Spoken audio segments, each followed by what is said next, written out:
Hello, hello, hello. Good morning, good afternoon, good evening, wherever you are in the world. Let us know. Let us know in the comments. I'd really like Mhm. to know. I'm based in Seattle, US, and Tony is in the UK. So Mhm. we'd really like to know where you are. Yeah, Absolutely. Tony, do you want to tell our audience what we're talking about today? We're talking about the boys' club. It's an issue that every single one of us faces. It is very prevalent in the tech industry, which of course is most of you listening to us. But actually, I think whatever sector you're in, the boys' club is a thing. Breaking through it, learning how to thrive, identifying and understanding what is going on, but for both to navigate it, but also to navigate your mindset around it. Let go of the anger. There's a lot of anger from us, in some extent, rightly so, about the boys' club. But the anger doesn't serve you, because we've got to figure out how to deal with what is an exclusionary culture, and what for many of us appears to be getting worse.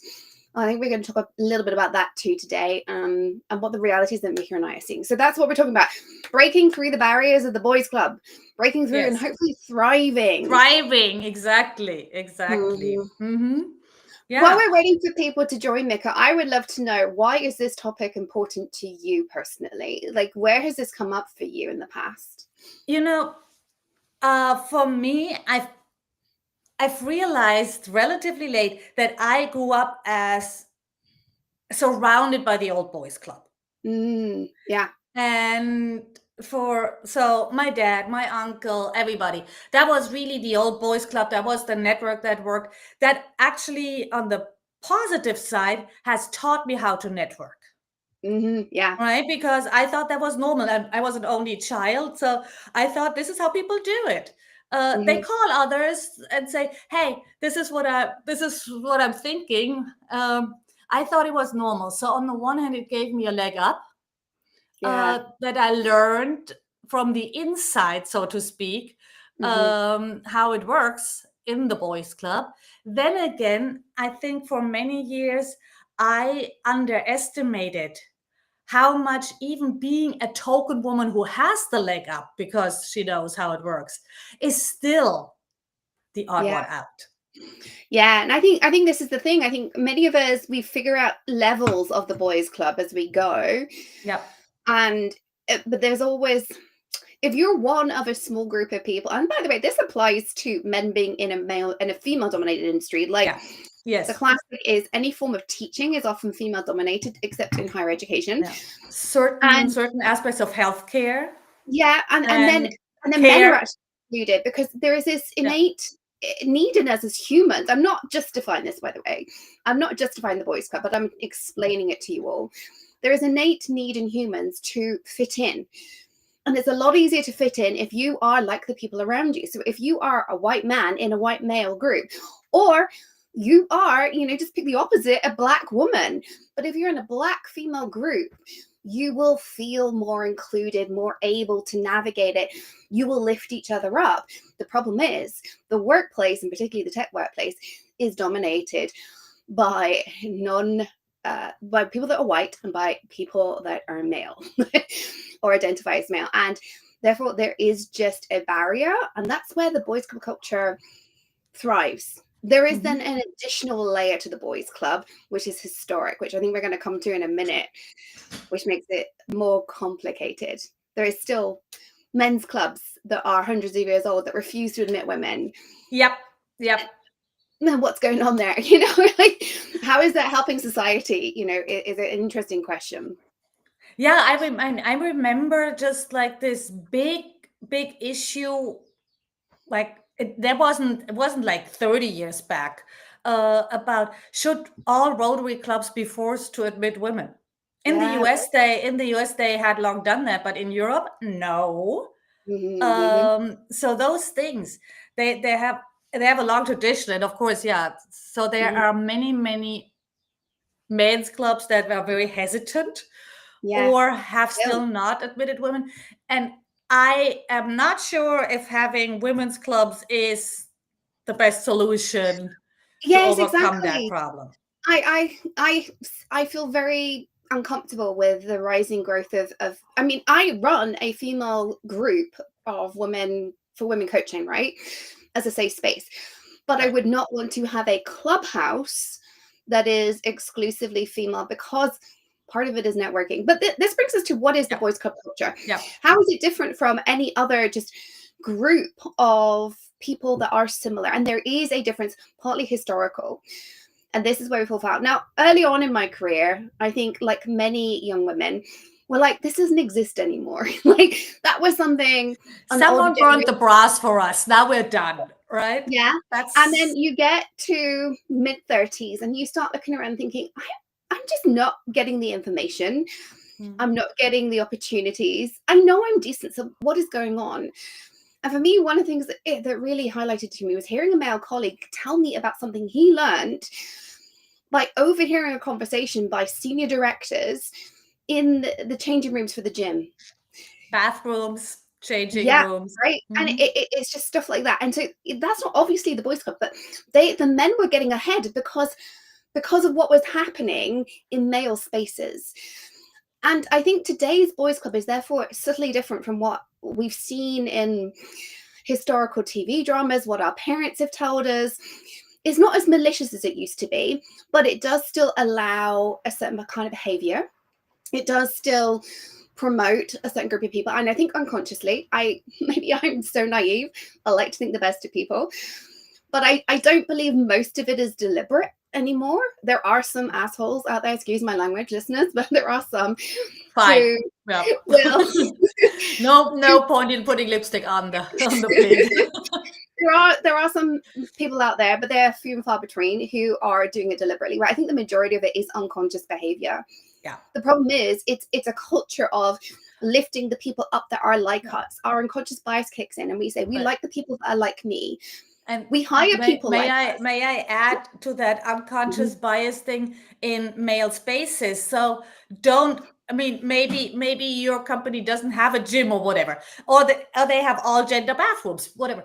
But male spaces also means that maybe as a team activity, people suggest, I don't know, paintball, because the majority of the team is young men. Mhm. That's pretty sure that they all will enjoy this activity. So, but you may not. Or maybe a certain group of people spends a lot of time going to a bar. As a female, you might not feel comfortable, whether you drink alcohol or not. That's not really the point. But you might not feel comfortable being around your colleagues with alcohol, especially if you maybe know that uh, they start happy hour a little early on Friday and it takes a few hours. So those are the new male spaces that are not explicitly male spaces, but that might uh, make female team members very uncomfortable. Or I don't know, soccer World Cup. Soccer World Cup, right? Maybe people get together to watch it. You're like, oh, soccer, no, seriously, not my thing.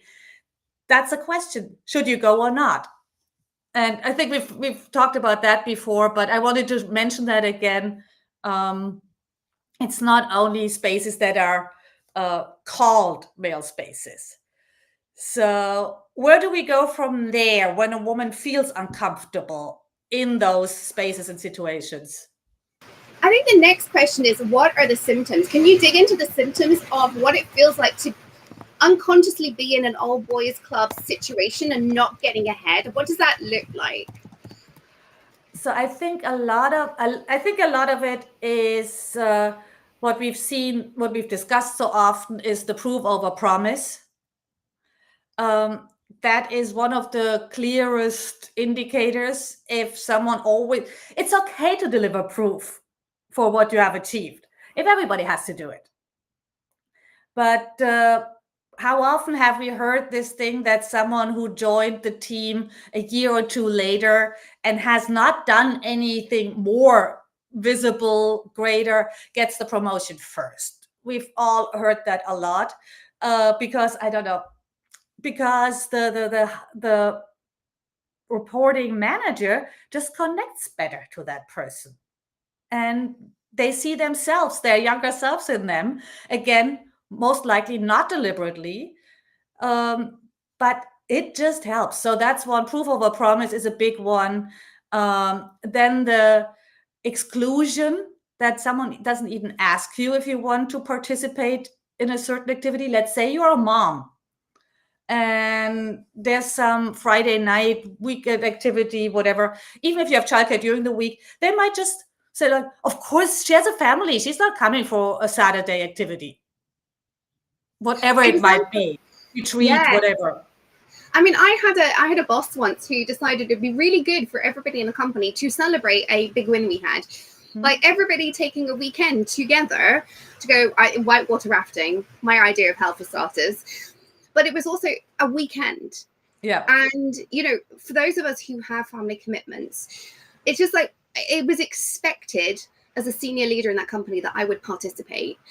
And that was a lot to ask of someone, in my opinion. And it's things like that. And I'm sure it's an unconscious thing, just not thinking it through. Right? Or like that, let's say you have a big company gathering or management gathering, and hotel rooms are paid by the company, but childcare is not.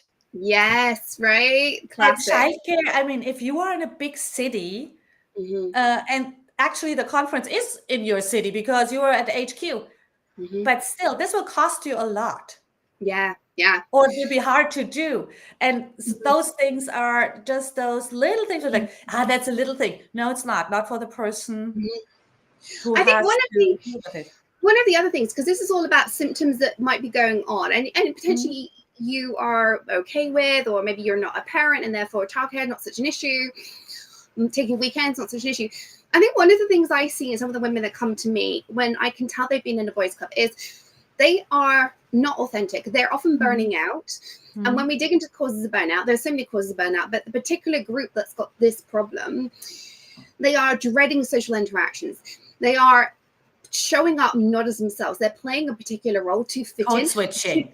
Yeah, right. Yeah. Code switching. Which we think of a lot in terms of neurodiversity, but I think it applies to us when we are not able to show up as ourselves. We mask, again, something we normally talk about from a neurodiversity perspective, but I think so many of us, we have to show up inauthentically, or at least we tell ourselves we do, because otherwise we feel excluded from the social circle. We have to show up to meetings in a way that doesn't feel authentic. It's like, how do I a conversation I've been having this week with my clients is being talked over all the time and strategies for dealing with that. And she was like, do I just talk louder and slower? And to try that, and that backfired.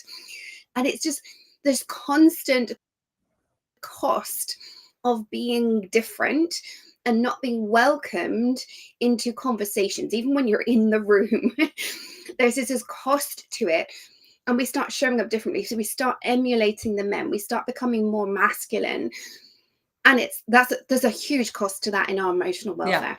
Yeah. And you're not going to do your best work if you're showing up as something not yourself. Your cognition literally goes down, your IQ goes down if you are spending precious, valuable time and effort being something that's not you.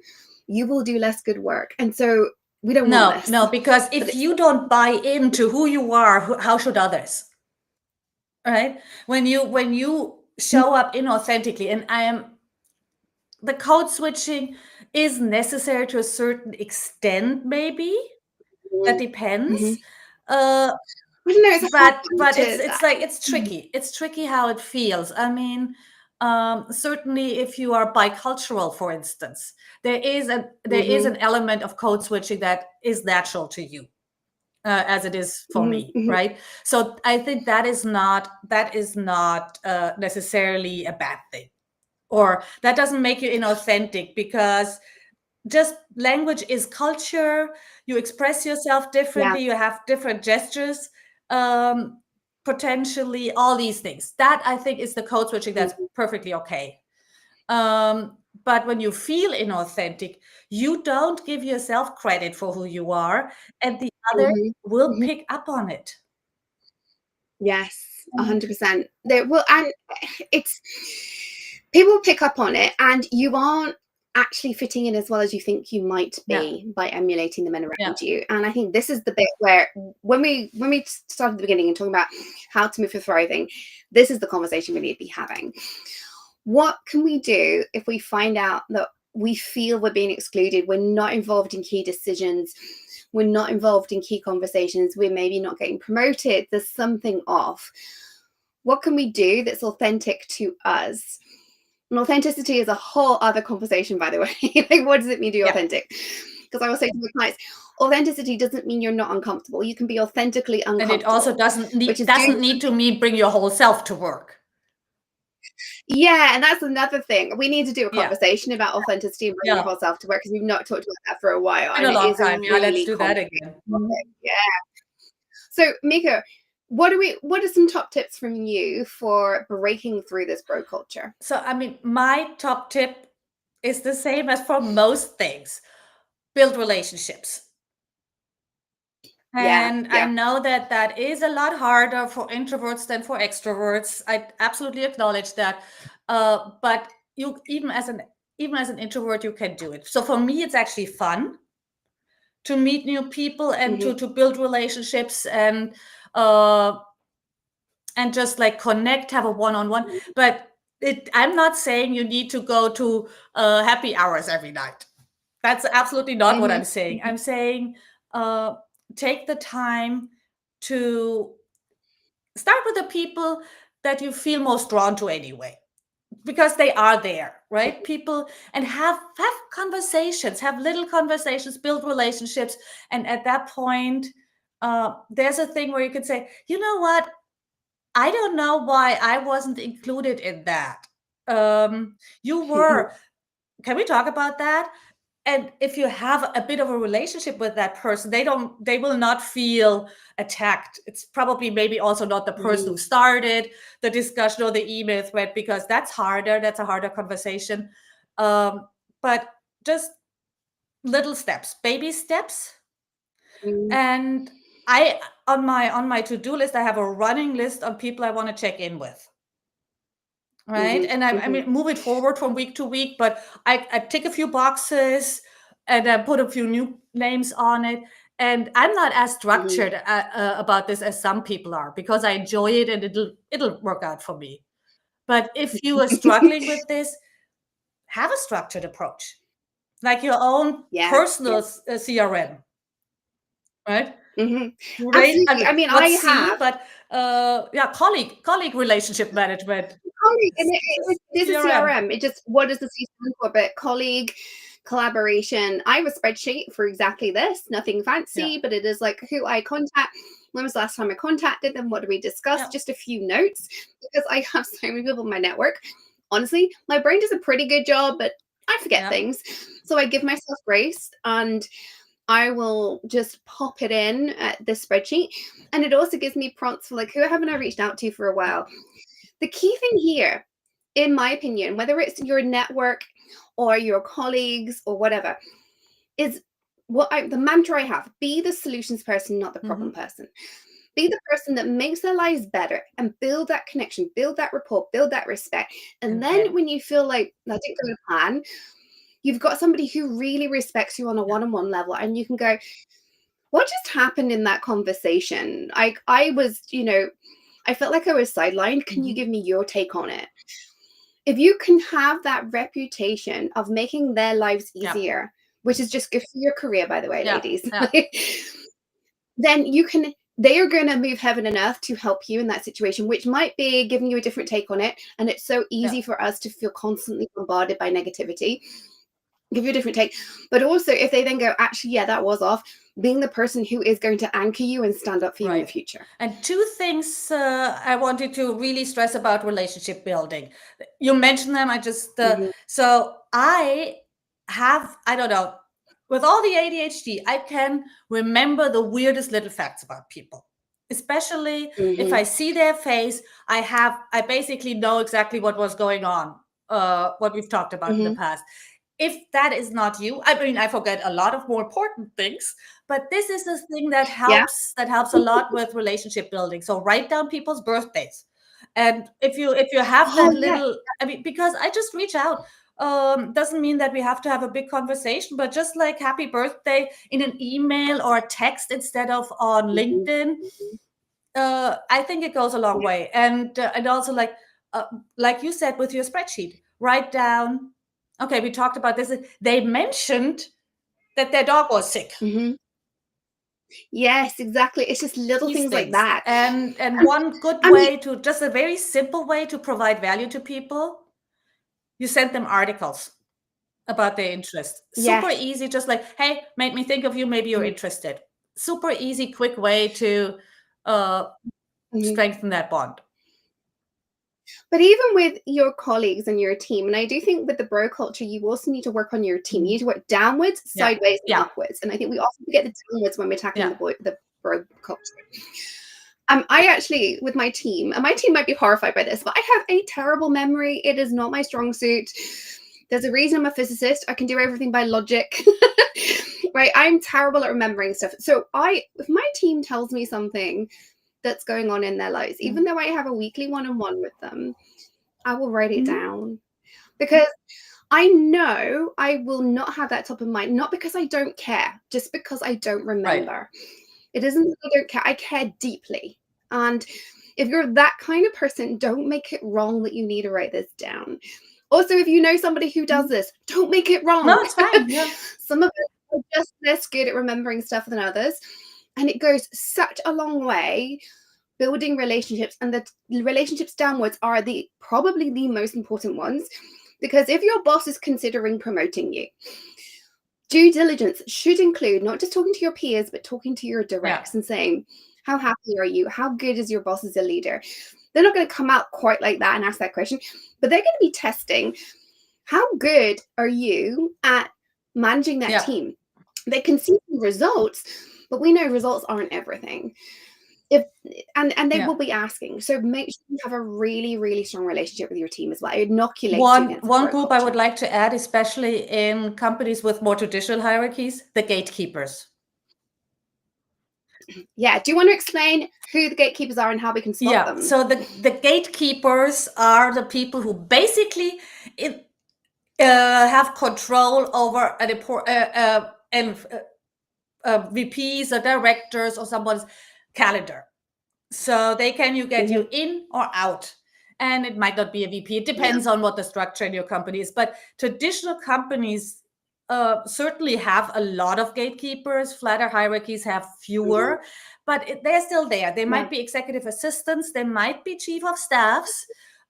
They might have a different title in your organization, and they might actually be people who have been around for a long time without that official role or position that identifies them as a gatekeeper. But the people who might know everybody, that's always, they might, and they are usually not like in very high role positions in the hierarchy, but they have a lot of control without realizing.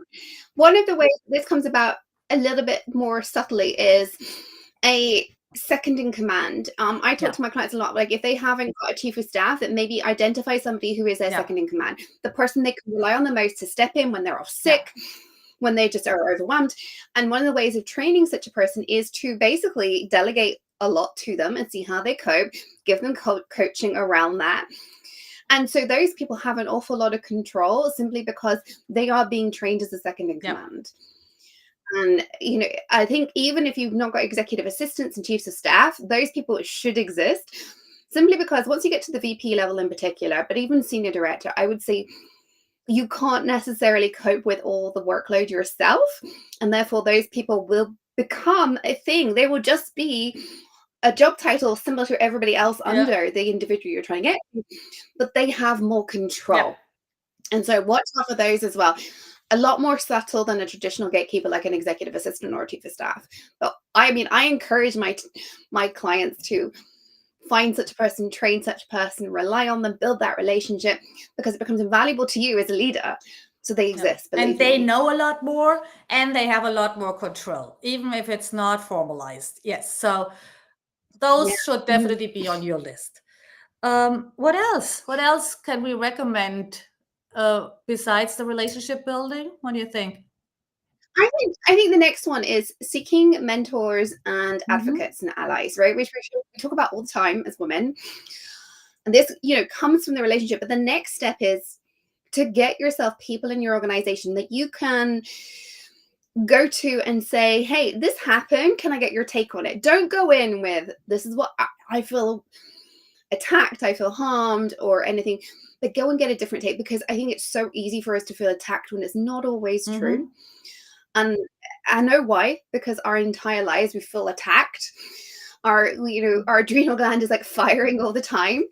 It's not very helpful there. So get somebody who you can go to for just a second opinion. Get somebody who is going to advocate for you when you're not in the room, when promotions are being considered, when opportunities for somebody taking on a big project and it's not something you're in the room for. So you want somebody at that next level up who is an advocate and an ally for you, which comes from the relationship building. But you then want to take it that step further. Make sure they really see the value of you. Make sure that they're somebody you trust. Even though I'm a coach, I tell all my clients they need 10 mentors. That isn't somebody they go, can you be my mentor? And you meet with them every week or every month or every quarter. It is somebody who you can go to and say, can I have another opinion about this situation? And you should have 10 of those. But it's a very informal mentoring relationship. If you go to an SVP and say, can you be my mentor? They should say no, because they don't have time. If you go, can I have 5 minutes of your time to pick your brain, and you've got a good relationship with them, they are going to give you 5 minutes and they will give you that. That's what I'm talking about. When somebody has that emotional investment in you, they're also then going to advocate for you when you're not there, because they are seeing somebody who is actively growing and evolving and changing, that you and they're seeing you ask for their input. They become emotionally invested. When that happens, magic happens. That's when they start advocating for you when you're not in the room, and advocating when you are in the room actually as well. One more thing I would like to add: start early, or I mean, if you're a long way into your career, start now. To tell everybody that you're available for high visibility roles and initiatives, right? So many women are trained to be back of house, starting to support someone. And if you do that too long without saying, hey, I'm happy to do this, this is my role, but I would also be interested in playing a more active role in, I don't know, the client presentations or whatever it is, right? It might be an internal initiative. It might be external facing stakeholder relationships, whatever it is. Volunteer for these things if you have the time and it serves you, but only then. But generally make it known that you are interested in those higher visibility projects, initiatives, and roles. And say yes first and figure it out later. Yes. So I'm just going to give everybody a short pep talk on that, actually, because I would say, I don't know, 50%, 60% of the women that come work with me, and it might just be the kind of women I attract, but they will say, I don't want to be visible. And when we dig into this, it's because of a lifetime of it's bad to be visible as a woman. It isn't actually necessarily that they've got a problem with being the face. It is fear. It is being attacked. It is being told that women should be seen and not heard and look gorgeous and nothing else, don't you know?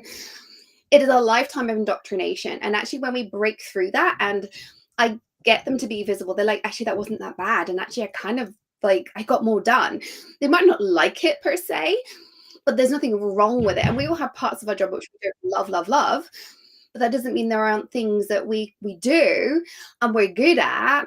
We just, because it helps other things. And so if you have this internal dialogue of, I don't want to be visible, I don't want a high visibility thing, check that. Come and have a conversation with me or Mika, and we can dive into the why. There could be a good reason why, but I'd say 9 times out of 10, it is cultural indoctrination that is making you say that rather than a legit thing. And that's part of what coaching is about, is to help you see why you're holding yourself back. And is this something that is holding you back unnecessarily? Or is this just who you are? If it's who you are, then I applaud you. But if it's who you are because of cultural indoctrination, it's not serving you, my love. It's really not. And also, it doesn't mean that the first thing you raise your hand for is a presentation to the management board or at a 1,000 people event. That does not, it can be the first thing, but it doesn't have to be.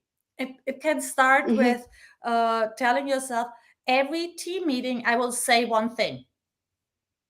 Yeah. And Yes, if exactly right. it's in the beginning something like, I think that's a good idea. Mhm. And this has actually come full circle to the boys' club.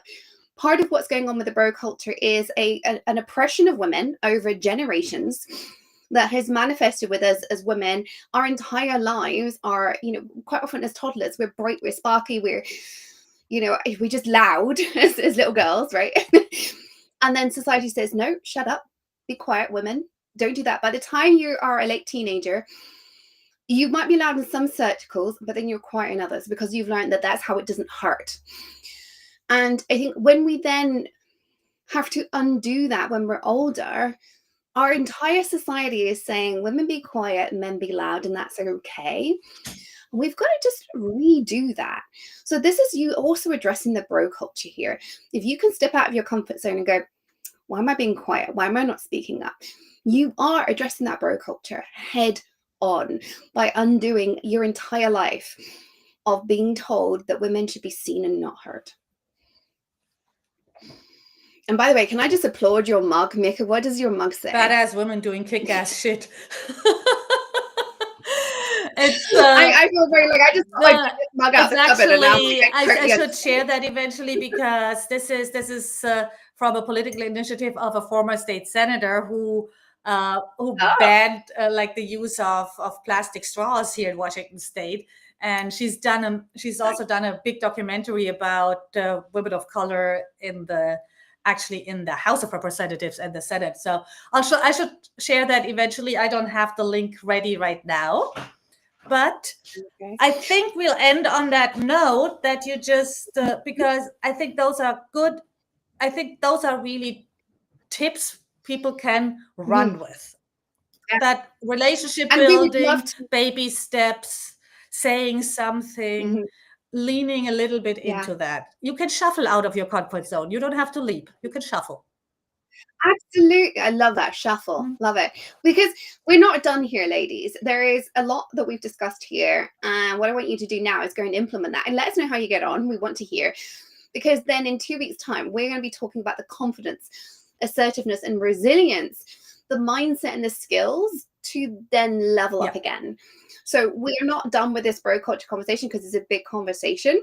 But we want to talk about the role of confidence in your leadership, so that you can deal with this at the next level up as well. Yeah, that is in 2 weeks. I haven't put the event on yet, but I will do that by Monday at the latest. And we're looking forward to your comments. Reach out to us, connect with us, and hope to see you again in 2 weeks. And for now, have a great weekend, everyone.